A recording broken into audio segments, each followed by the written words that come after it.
Fé e arrependimento são as únicas coisas que Deus exige para escaparmos da ira e maldição do pecado.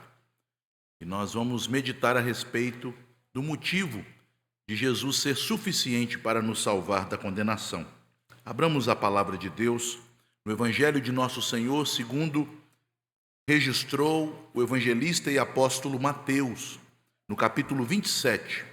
Evangelho segundo Mateus 27. E ali dos versos 45 a 50, nós vamos ler o relato que faz o Espírito Santo por meio de Mateus a respeito da morte de nosso Senhor Jesus naquela cruz maldita. Mateus 27, 45 a 50, nos fala das últimas 3 horas que Jesus passou na cruz do Calvário. Acompanhem, meus amados irmãos, a leitura que farei deste texto, que é, podemos dizer assim, o principal de todos os textos da Sagrada Escritura, aquele ponto de clímax de toda a revelação de Deus, quando Deus revelou a sua glória, que é a glória de um Deus justo, que castiga o pecado, mas também a glória de um Deus cheio de amor e misericórdia, que redime os pecadores. Diz assim o Evangelho: desde a hora sexta até a hora nona, houve trevas sobre toda a terra.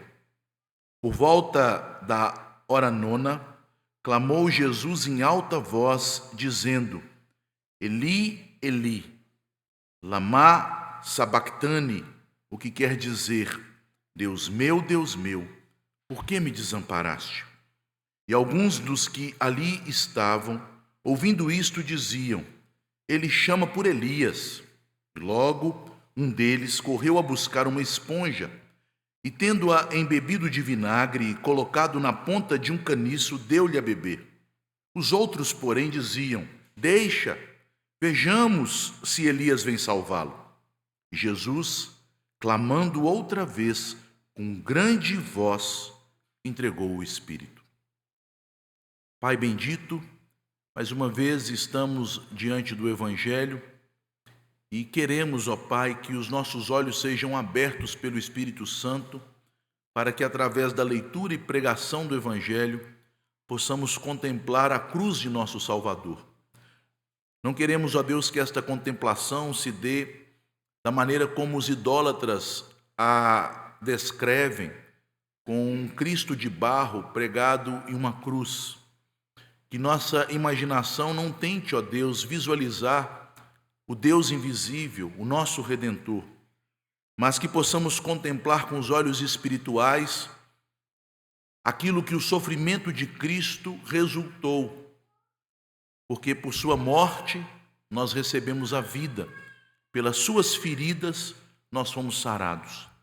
Dá-nos, Senhor, esta bendita contemplação da cruz e dá-nos, acima de tudo, ó Deus, fé suficiente para nos apropriarmos de todos os benefícios que dela decorrem, que dela fluem.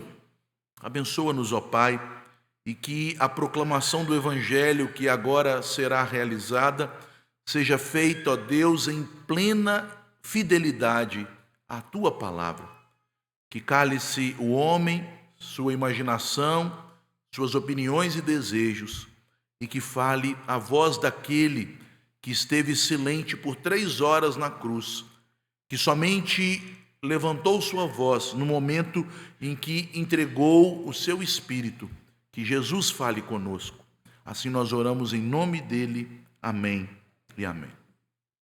Meus irmãos, no credo apostólico, um dos credos antigos que resumem a mensagem do Evangelho e a essência da fé cristã, nós temos uma declaração que é, ao longo dos séculos, alvo de muitas controvérsias dentro da igreja e da teologia cristã. Após ser declarado no credo que o Senhor Jesus Cristo, ele foi morto na cruz do Calvário, é dito que ele desceu ao inferno. E a partir desta declaração, o imaginário dos cristãos ao longo dos séculos tem se deixado levar por muitas teorias até mesmo estranhas ou bizarras, de que Jesus tenha ido ao inferno, tomado as chaves do inferno das mãos do diabo, resgatado pessoas que estavam ali sofrendo a condenação no período antes de sua vinda e coisas nesse sentido. E eu tenho certeza que você já ouviu falar destas coisas. Mas um dos mais tradicionais símbolos de fé das igrejas reformadas, o primeiro, podemos dizer assim, catecismo das igrejas reformadas, o chamado Catecismo de Heidelberg, na pergunta 44, que trata exatamente desta sentença do credo apostólico, nós aprendemos que a descida de Cristo ao inferno ocorreu exatamente neste episódio que acabamos de ler. Quando durante aquelas 3 horas finais de Cristo na cruz, ele foi envolvido por densas e terríveis trevas. Permita-me fazer a leitura desta pergunta do Catecismo de Heidelberg, que diz assim: por que no credo está acrescentado, desceu ao inferno? E a resposta é a seguinte: porque o meu Senhor Jesus Cristo sofreu principalmente na cruz inexprimíveis angústias, dores e terrores. Por isso, até nas minhas mais duras tentações, tenho a certeza de que Ele me libertou da angústia e do tormento do inferno. Cristo sofreu as angústias, dores e terrores do inferno na cruz. Ali, Jesus desceu ao local mais baixo de sua humilhação. Ali, Cristo desceu ao inferno. Na cruz do Calvário, erguida no Monte da Caveira, no Gólgota, um profundo mistério estava acontecendo, meus amados irmãos. A luz do mundo estava sendo envolvida em trevas. Aquele que disse que é a ressurreição e a vida, o autor da vida, haveria de experimentar as angústias e terríveis agonias da morte. O Filho amado do Pai, em quem o Pai se compraz e tem prazer, que é um com Ele, está sendo desamparado e abandonado pelo Pai, sofrendo o ódio de sua ira santa contra os nossos pecados. A luz envolta em trevas, a vida sofrendo a morte, o amado do Pai desamparado pelo Pai. Que mistério profundo, meus amados irmãos, estas 3 horas finais de Cristo nos apresentam. Que coisas tremendas nós podemos observar aqui neste texto. E não há sermão que se pregue que possa compreender a profundidade do que está sendo dito aqui. Somente o Espírito Santo pode aplicar estas verdades em nossa alma. Somente o Espírito Santo pode abrir nossa mente e coração para recebermos os benefícios daquilo que Cristo fez por nós naquelas 3 horas de angústia na cruz. Lembrem-se, meus irmãos, que Jesus foi crucificado não apenas por 3 horas. Muitas vezes, ao lermos este texto, nós acabamos nos equivocando, pensando que Jesus ficou pendurado no madeiro apenas da hora sexta, que na contagem dos antigos equivale ao nosso meio-dia, até a hora nona, que equivale às 15 horas ou 3 horas da tarde. Não. Conforme nós podemos ler em Marcos, no capítulo 15, no versículo 25, Jesus foi crucificado às 9 horas da manhã daquela sexta-feira da paixão. Portanto, de 9 a meio-dia, Jesus já estava na cruz. E a partir do meio-dia, a cruz foi envolvida em trevas. Jesus ficou na cruz de 9 da manhã às 15 horas da sexta-feira. Marcos nos diz, era a hora terceira quando o crucificaram. A hora terceira, 9 da manhã. Hora sexta, meio-dia. Portanto, Cristo ficou 6 horas pendurado no madeiro. Das 9 até o meio-dia, o Calvário experimentou intensa atividade. Tudo que nós lemos até aqui sobre o que aconteceu na crucificação de Cristo foram nestas primeiras 3 horas, onde ainda o sol brilhava, onde ainda as coisas aparentavam normalidade. Primeiramente, nós temos o Evangelho descrevendo as atividades dos soldados, que fizeram muitas tarefas. Colocaram Jesus na cruz, o pregaram ali, levantaram aquela cruz, ofereceram para ele uma mistura de vinho com algumas bebidas entorpecentes para servirem como anestésico, a fim de que ele suportasse aquelas angústias. Jesus rejeitou. Os soldados então sobem até a cruz e afixam no alto da cabeça do Senhor uma placa que estava escrita em 3 línguas, em hebraico, em grego e latim: Rei dos Judeus, que era a acusação pela qual ele foi morto.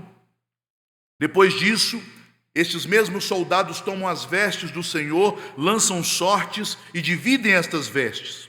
O texto continua agora observando os transeuntes, as pessoas que iam e vinham, preparando-se para o Shabat e para a Páscoa, aqueles que eram peregrinos chegando em Jerusalém.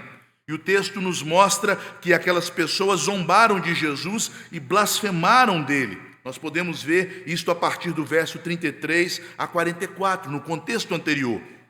Também é descrito que naquelas 3 primeiras horas, no final da manhã daquela sexta-feira, entre 9 e meio-dia, os líderes judeus, os principais sacerdotes, os escribas, eles também zombam de Jesus, o desafiam a descer da cruz, a provar que ele era o Filho de Deus, o Messias. Até mesmo, meus irmãos, conforme nós podemos ver no verso 44, até mesmo os 2 malfeitores, os ladrões que estavam crucificados ao lado de Jesus, um à sua direita, outro à sua esquerda, os 2 zombaram de Jesus, blasfemaram. Até o momento de que um deles foi tocado pelo Espírito Santo e se converteu. Um ladrão daqueles se tornou um irmão nosso, penitente, suplicando ao Senhor a sua graça.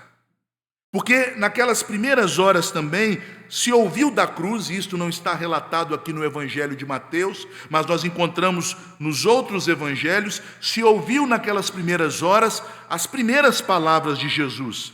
Na verdade, as 3 primeiras palavras de Jesus foram ditas antes de que as trevas tomassem toda a terra. A primeira palavra do Senhor Jesus na cruz está registrada em Lucas 23, 34. Pai, perdoa-lhes, porque não sabem o que fazem. Jesus diz sua primeira palavra na cruz, pregando o perdão de Deus, que era o sentido da própria cruz. Em seguida, meus irmãos, ouvindo o evangelho proclamado pela boca daquele que é o próprio evangelho, um dos ladrões que até aquele momento, nós não sabemos quanto tempo durou isto, mas que até aquele momento fazia coro com os blasfemadores, foi tocado pelo Espírito Santo. E ele clama a Jesus sua misericórdia. Lembra-te de mim quando entrares no teu reino. Então, nós ouvimos também em Lucas a segunda palavra de Jesus, no versículo 43 do capítulo 23. Hoje mesmo estarás comigo no paraíso. E por fim, conforme narra o apóstolo João, a terceira palavra de Cristo também é uma palavra de amor, de cuidado, de misericórdia, proferida agora à sua mãe, Maria, e ao seu discípulo amado, João. Quando Jesus, então, conforme está em João 19, 26 e 27, disse: Mulher, eis aí teu filho. E João, embora ele não profira o nome do discípulo, eis aí tua mãe. Durante as 3 primeiras horas, eu enfatizo, de 9 a meio-dia, muitas coisas aconteceram no entorno da cruz. De fato, meus irmãos, a cruz foi motivo de escárnio e condenação para muitos. Mas também, ali naqueles primeiros momentos, a cruz já manifestava o poder de Deus para salvar pecadores e para fortalecer os crentes, no caso, Maria e João.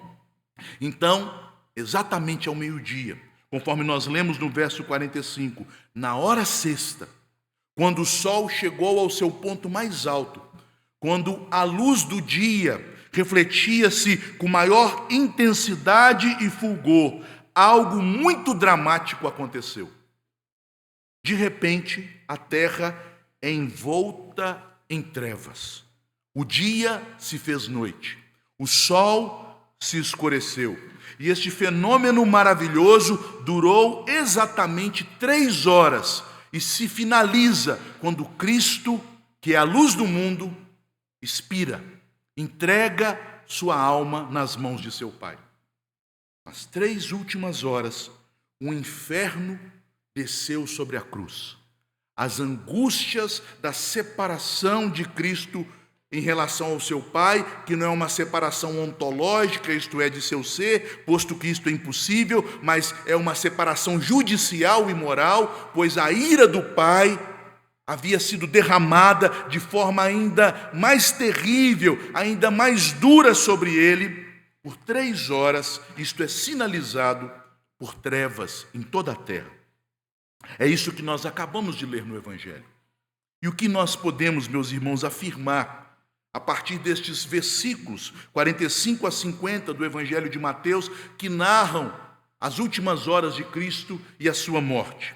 Nós podemos ver aqui que aquele que é o autor da vida voluntariamente se entregou à morte para receber em si o salário dos nossos pecados. O autor da vida se entregou à morte voluntariamente para pagar pelos nossos pecados, para receber a morte, que é o salário do pecado. Vejam, meus irmãos, que em primeiro lugar, nos versículos 45 e 46, Jesus é envolvido pelas trevas do inferno que são derramadas sobre ele. Chegamos agora a este momento mais extremado de todos os tormentos que o Senhor Jesus sofreu em sua humilhação e em sua paixão. Sabemos que toda a vida do Senhor foi uma vida de humilhação e toda a sua vida na terra foi envolta em sofrimento desde o seu nascimento.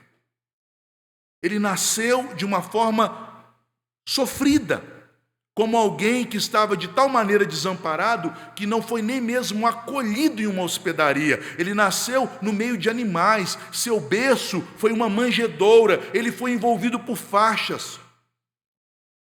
Tão logo ele nasceu, ele foi perseguido por Herodes, que buscava a sua morte. Ele teve que fugir para o Egito, de onde o pai o chamou, para ser criado distante de Judá, distante de Belém, distante de Jerusalém, nas terras dos gentios que estavam envolvidas em paganismo, em trevas, Galiléia dos gentios, precisamente na cidade de Nazaré.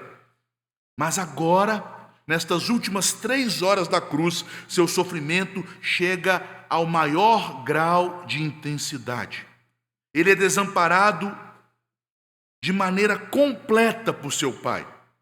Ele está sendo injuriado, está ouvindo blasfêmias, as indignidades que procedem dos homens o atingem, e quando ele busca socorro no Pai, o que ele encontra é o castigo dos pecadores, que é lançado pelo Pai sobre ele.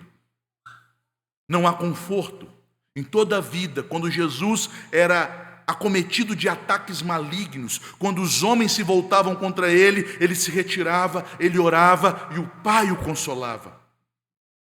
Quando ele sofria, Deus até mesmo enviou um anjo, conforme nós lemos a respeito da narrativa do Getsêmani, para confortá-lo em suas angústias. Mas agora o céu estava fechado, como se um portal de ferro impedisse que suas orações chegassem ao Pai.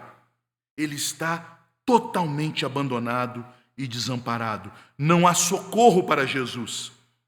Os escárnios e as dores físicas se tornaram então pequenos diante deste sofrimento espiritual e moral que ele passou nas últimas 3 horas na cruz do Calvário, quando ele foi abandonado pelo Pai. Isto então é marcado com um sinal, com um símbolo miraculoso, já que os milagres são sinais, são símbolos de realidades espirituais. E qual foi o sinal? Desde a hora 6ª até a hora 9ª, houve trevas sobre toda a terra. As trevas simbolizam o desamparo de Cristo. As trevas simbolizam o sofrimento e a angústia de morte que Cristo recebe agora nestas suas últimas horas de vida na terra. O que aconteceu ali foi um eclipse. Lucas descreve este fenômeno conforme está no Evangelho de Lucas, no capítulo 23, verso 44. Escurecendo-se o sol, houve trevas sobre toda a terra até a hora nona. No entanto, meus irmãos, embora o eclipse seja um fenômeno natural, neste caso foi um eclipse sobrenatural, um evento maravilhoso, um sinal extraordinário e miraculoso. Eu não sou físico, muito menos entendo de astronomia. Contudo, os especialistas desta área da física, da astronomia, dizem que, por ser a Páscoa um evento que ocorre no ciclo lunar da lua cheia, quando a lua está cheia, é impossível que ocorra eclipses solares. Eu apenas trago esta informação, mas não sei explicá-la. Aqueles que entendem de física ou que queiram pesquisar, podem pesquisar que a Páscoa ocorria no período da lua cheia, e é impossível um eclipse solar neste período do ciclo lunar. Portanto, meus irmãos, o que estava acontecendo ali, aquele eclipse, quando o sol é coberto, não foi por um fenômeno natural, mas foi por uma ação sobrenatural de Deus no cosmos. Deus fez com que o sol fosse toldado de sua luz por 3 horas, em um fenômeno realmente maravilhoso, como um sinal do seu juízo, da sua vingança, da sua ira, que estavam recaindo sobre Jesus. Na verdade, o que estava acontecendo ali era uma antecipação do dia final, do dia em que todos os homens, os vivos e os mortos, serão julgados pelos seus pecados. Exatamente o que profetizou o profeta Amós, no capítulo 8, verso 9 de sua profecia, quando ele disse: sucederá que naquele dia, diz o Senhor Deus, farei que o sol se ponha ao meio-dia e entenebrecerei a terra em dia claro. Em várias outras profecias do Antigo Testamento, as trevas são o sinal da vinda do dia do Senhor. Dia terrível, como diz o Senhor a Malaquias, dia de densas trevas e de escuridade, quando o juízo de Deus se manifesta contra o pecado e os pecadores. Mas agora, meus irmãos, este dia do Senhor terrível, de densas trevas, este juízo, que é um juízo que de fato destrói com morte e castigos o pecador, está sendo derramado naquele que não tem pecado. Jesus está debaixo do juízo do Pai. Uma antecipação do grande e terrível dia do Senhor, o dia final. Naquele momento em que o sol se fez trevas, era anunciada a iminente morte de Jesus como julgamento pelos nossos pecados.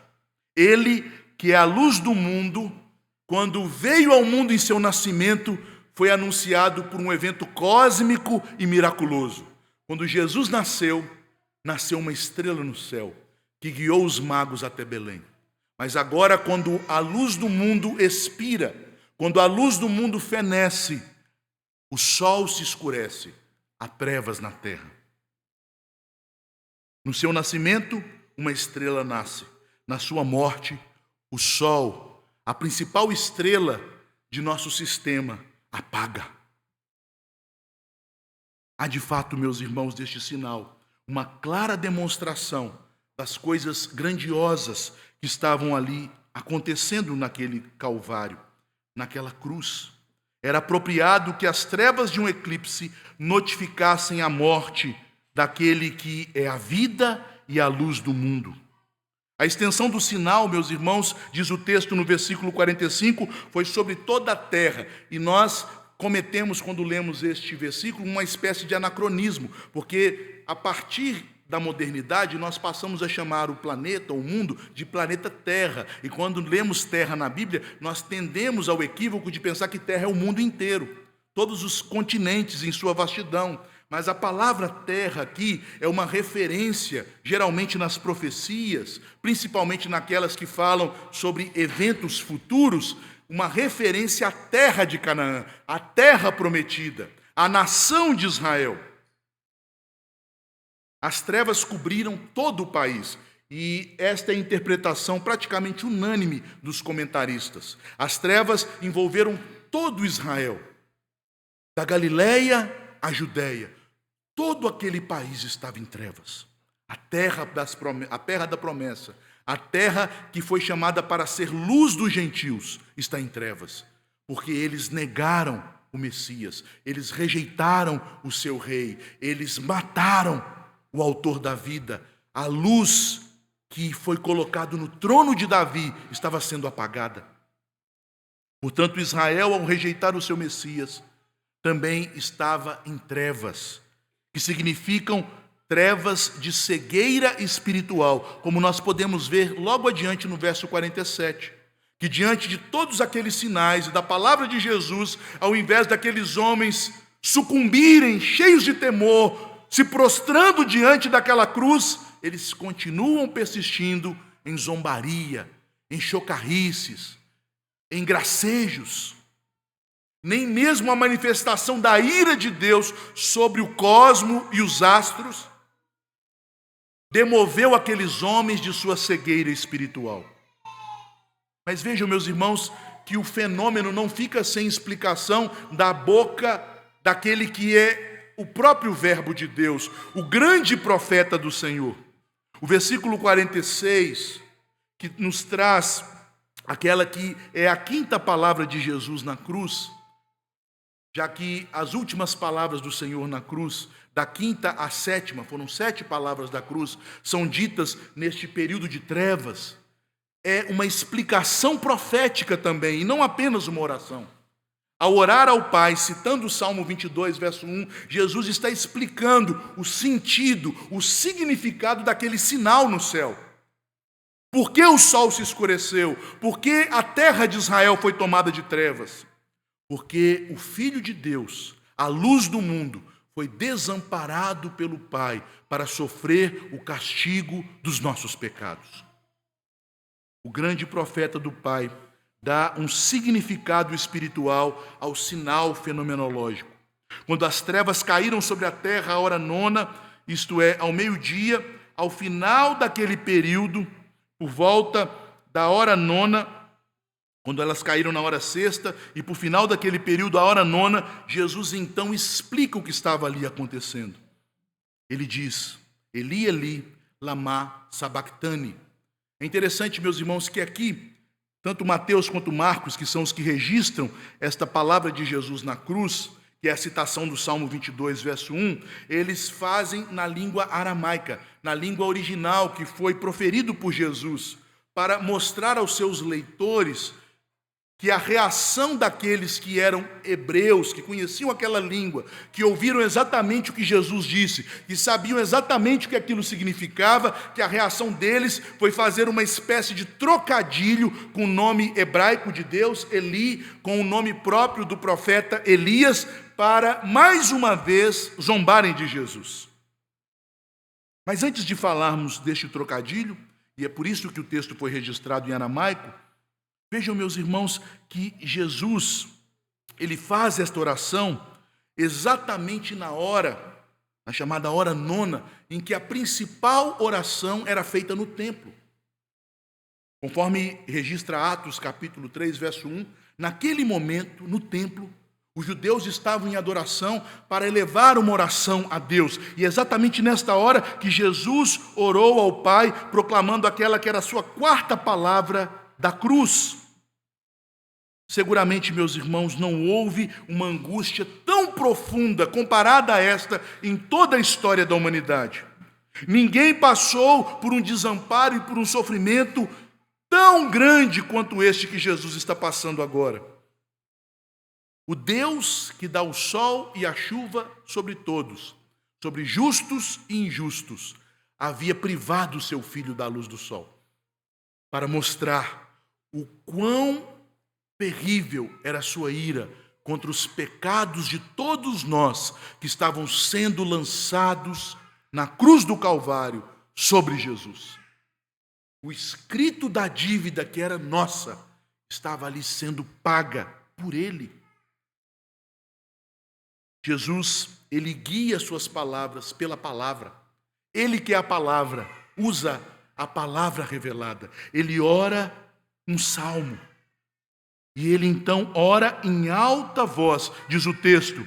Ele clamou em alta voz na sua oração.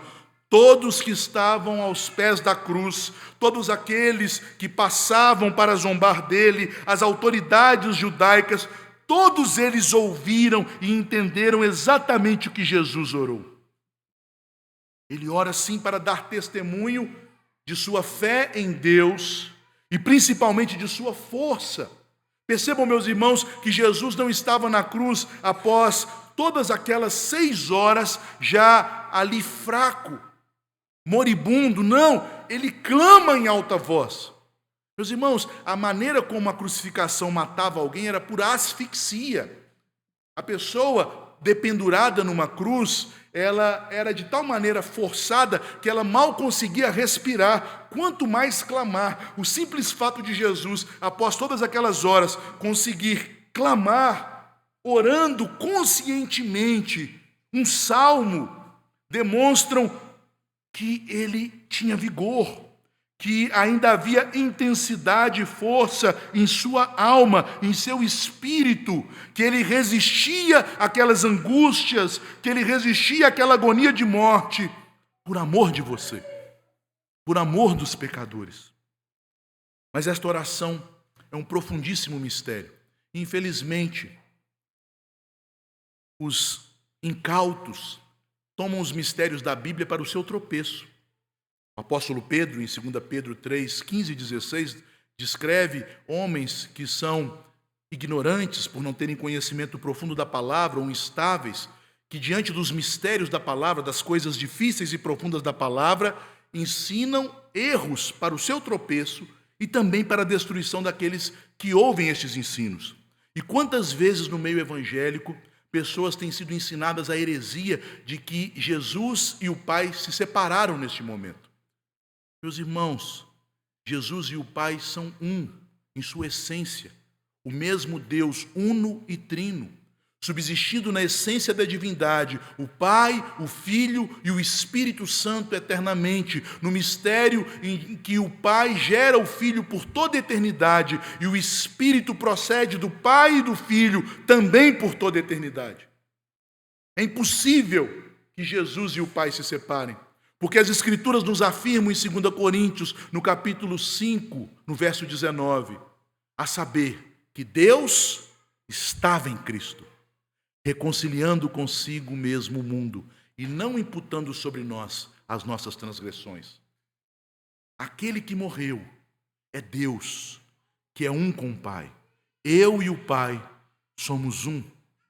Como então compreender este mistério? Na verdade, meus irmãos, Jesus, neste lamento, não apenas descreve seu desamparo, mas ele primeiramente descreve sua fé em Deus, apesar do desamparo, porque ele diz, Eli, Eli, ou na língua aramaica, conforme registra Marcos, Eloi, Eloi, que é a palavra Deus unida a uma forma de sufixo pronominal de primeira pessoa, meu Deus, meu Deus. Com isso, Jesus está dizendo que, embora ele estivesse sofrendo as angústias de morte, a ira do Pai, o seu juízo e ódio contra o pecado, ele sabe que o Pai o ama, ele é o meu Deus. Sem que o Pai deixasse de amá-lo, nem ele de amar ao Pai, contudo o Pai o desamparou. Ele permaneceu Deus e homem, pendurado no madeiro, em sua divindade um com o Pai, e em sua humanidade desamparado pelo Pai. Este é o mistério da piedade. O próprio Deus, o Filho de Deus, encarnado, perfeitamente homem, desamparado por Deus, abandonado do favor do Pai, exposto ao seu juízo e castigo contra o pecado. Porque, meus irmãos, naquele momento, Jesus experimentava o ápice de todos os seus sofrimentos, que é a morte espiritual. Uma morte espiritual terrível, que consiste na ausência de comunhão com Deus e no uso de suas bênçãos, de seu conforto, das benesses dele. Nem mesmo os pecadores que estão mortos em seus delitos e pecados ainda experimentam esse tipo tão intenso de morte espiritual, que só pode ser experimentada no inferno. Porque, embora os pecadores estejam separados de Deus e da comunhão com Ele, ainda usufruem das bênçãos de Deus por causa de sua graça comum. Mas Jesus aqui, Ele é privado de todas as bênçãos de Deus. O único acesso que Ele tem a Deus como homem é o seu castigo, é a sua ira, é a sua justiça e juízo. O inferno, em sua mais íntima essência, era o que estava acontecendo naquelas 3 horas de trevas. E Jesus, por 3 horas, calado, sofreu intensamente as angústias do inferno. Não é assim que o Salmo 22 descreve os sofrimentos do Messias? Quando ele fala das fauces do leão, dos chifres de búfalos, de correntes infernais que o cercaram, isto estava acontecendo na cruz. O teólogo puritano Matthew Henry, comentando este texto, ele é ousado em suas palavras. Ele diz o seguinte: Deus, o Pai, amava Jesus como filho, mas passou a odiá-lo como nosso substituto. Meus irmãos, como entender este mistério? O filho do seu agrado tornou-se alvo do ódio do Pai por causa dos nossos pecados. Ele foi desamparado na cruz. Os versículos 47 a 49 agora chamam a nossa atenção para aqueles circunstantes que estavam diante da cruz contemplando aquela cena, ouvindo após as 3 horas de trevas o clamor de Jesus. E ali os corações dos homens se manifestam em trevas diante do sofrimento de Jesus.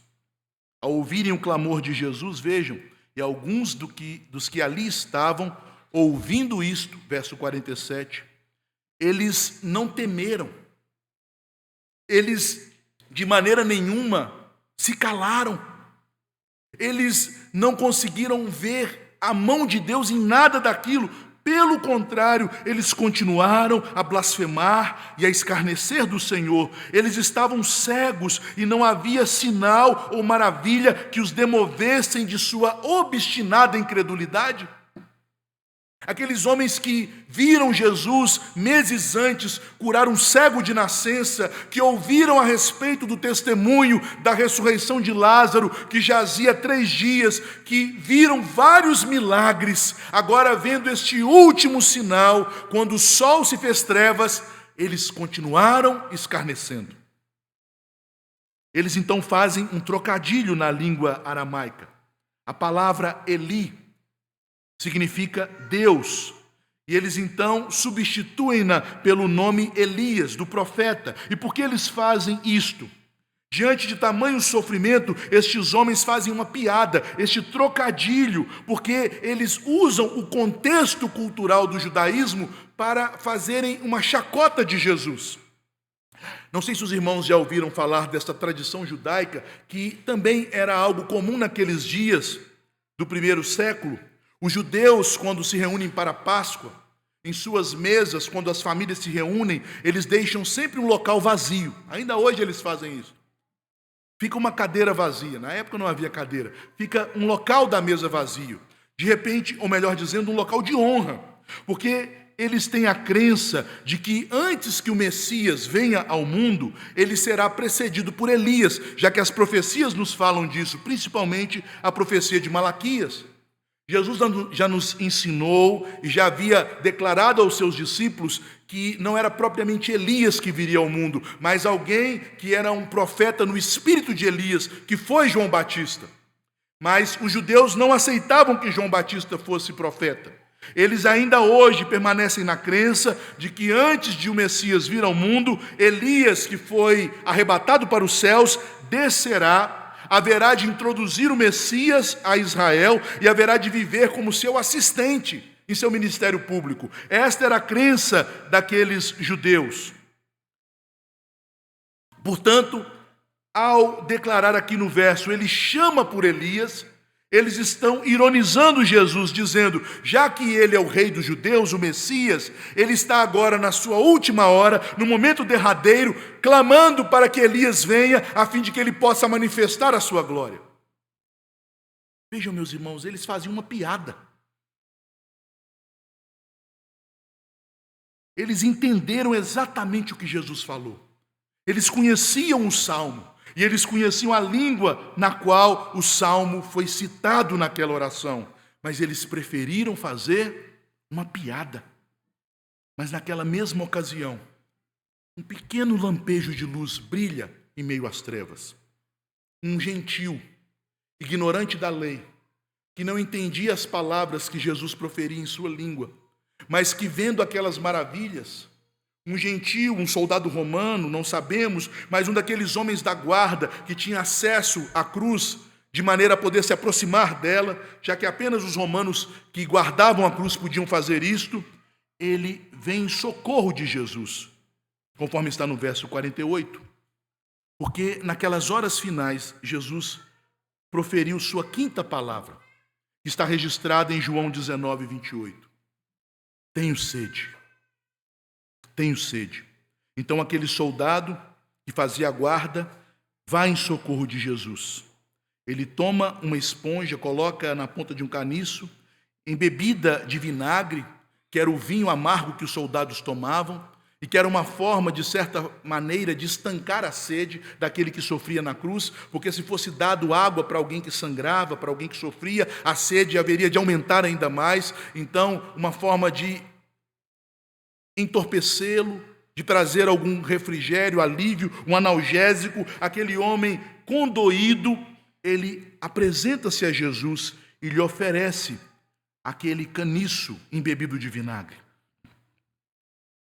Meus irmãos, há aqui um contraste muito claro entre os judeus que estavam envolvidos por luz, porque tinham a lei, os profetas, mas que eram cegos e, portanto, jaziam em trevas. E os gentios envolvidos por trevas, porque viviam em terrível paganismo, adorando ídolos, praticando toda sorte de moralidades, mas que Jesus se fez trevas para que a luz chegasse aos gentios. Um contraste entre o escarnecimento dos judeus e a compaixão de um soldado. Esse homem deu a Jesus aquela esponja embebida de vinagre, porque ele se compadeceu dos sofrimentos de Jesus na cruz, porque ele se impressionou com toda aquela cena e aqueles sinais do poder de Deus julgando os pecadores na pessoa de seu filho. Mas vejam a reação dos judeus àquele ato de compaixão no verso 49. Os outros, percebam a diferença de grupos, referindo-se aos judeus, diziam: deixa, não o ajude, vejamos se Elias vem para ajudá-lo, vem para salvá-lo. Então chegamos ao verso 50. A luz do mundo rendeu seu espírito, porque ele conseguiu redimir os pecadores. Nossa redenção foi feita, o pecado foi pago, e ele então rendeu o seu espírito. Antes de exalar seu último suspiro, passadas 3 horas em trevas, ao todo 6 horas na cruz, cercado de inimigos, desamparado pelo Pai, sofrendo as angústias do inferno, Jesus, ele de fato confirma que a obra estava completa. Ele fala as suas 2 últimas palavras da cruz, naquele momento final. A 6ª palavra está registrada em João 19:30. Ele disse: está consumado. Está consumado. Significando que a obra que o Pai lhe dera para fazer estava agora concluída, que a sua vida fora dada por resgate de muitos e que o preço do pecado havia sido pago, que o Pai estava satisfeito em sua justiça, que a propiciação de nossos pecados fora realizada. Em seguida, a sétima, última e derradeira palavra, que está registrada por Lucas no capítulo 23, verso 46. Pai, em tuas mãos entrego o meu espírito, comprovando que ele e o Pai não haviam se dividido, se afastado. Ele entrega o espírito ao Pai. Ele estava plenamente consciente do amor do Pai por ele, apesar de naqueles instantes estar sofrendo a ira de Deus contra os pecados. Ele sabe do propósito daqueles sofrimentos, do objetivo de toda a sua vida se consumando, se concretizando naquelas últimas horas.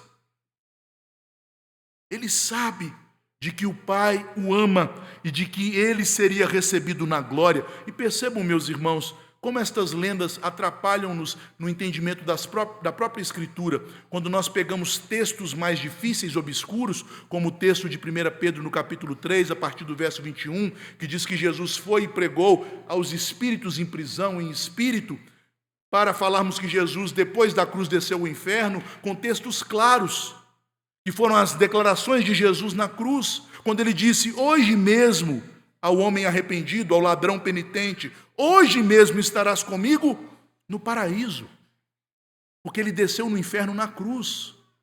E agora, na sua última palavra, ele não diz que iria ao inferno, mas ele diz: Pai, em tuas mãos entrego o meu espírito, porque ele iria para a glória celestial, para entrar no santo dos santos celestial, assim como o sacerdote que, após oferecer fora do arraial o sacrifício pela expiação dos pecados, trazia o sangue até o santo dos santos e o apresentava diante de Deus. Cristo foi oferecido fora do arraial e, após expirar, ele entrou no santo dos santos como nosso sumo sacerdote perfeito, para aperfeiçoar todo aquele que nele crê. Ao declarar sua última palavra, ele está garantindo que o sacrifício foi aceito, que a justiça de Deus foi satisfeita, que os pecados foram expiados e cobertos, que seu povo amado havia sido comprado e lavado. Então percebam, meus irmãos, clamando outra vez com grande voz, Jesus bradou. Um homem fraco, um homem que expira, um homem que está frágil, sem condições de respirar, não tem condições de bradar. Jesus bradou. Ele demonstrou que o sofredor, o Cordeiro de Deus, não morreu por fraqueza, permitindo que sua vida se esvaísse, se lhe escapasse. Não, sua morte não foi consequência de exaustão física, sua morte não foi consequência das violências, do espancamento, dos açoites, ou da cruz, dos cravos e das feridas. Não, a minha vida ninguém a tira de mim, eu voluntariamente a dou. Ele bradou, porque sabendo que o preço havia sido pago pelos nossos pecados, ele já poderia se oferecer ao Pai. Ele morreu pouco depois da hora nona. E por que nesta hora? Como eu já disse para os irmãos, a hora nona era a hora em que no templo os judeus se reuniam para fazer a principal oração do dia. E na hora nona era feita no templo o sacrifício vespertino. O cordeiro era morto no templo, como sacrifício por aquele dia. E em especial, naquela sexta-feira, na Páscoa, era feito um sacrifício vespertino pascal na hora nona. Cristo, o nosso cordeiro pascal, entregou-se por nós e se ofereceu como perfeito sacrifício pelos nossos pecados. Meus irmãos, eu não vou aplicar este texto, eu vou concluir esta pregação, dizendo que nas 3 horas finais de Jesus na cruz, em que ele foi envolvido por trevas intensas, o Senhor sofreu aquelas agonias indescritíveis. Naquele momento, conforme nos diz o apóstolo em 2 Coríntios 5:21, ele estava sendo feito pecado por nós. Ele estava sendo feito maldição em nosso lugar, conforme está registrado em Gálatas 3:13. Ele estava sendo ferido por nossas transgressões, moído por nossas iniquidades, lançando sobre ele a iniquidade de todos nós. Ao Pai agradou moê-lo, conforme profetizou Isaías no capítulo 53. Mas por causa da alegria que lhe estava proposta, a alegria de salvar você, pecador, que crê no nome de Jesus, diz o autor da Epístola aos Hebreus, por causa da alegria que lhe estava proposta, ele por 3 horas sofreu intensamente as angústias do inferno para nos livrar de uma eternidade na condenação do inferno e para vivermos eternamente nos céus. Meus irmãos, isto é o Evangelho. Isto é o Evangelho. Fiquemos de pé, vamos orar, agradecendo a Deus por tão grande salvação.